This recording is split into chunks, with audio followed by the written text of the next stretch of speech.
आगे जाओ। चले सब।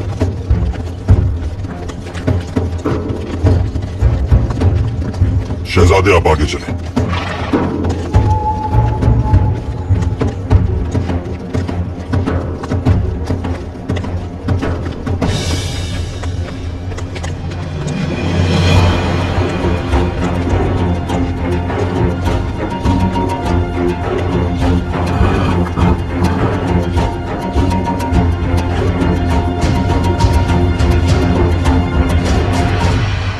आखिर ये क्या हरकत है?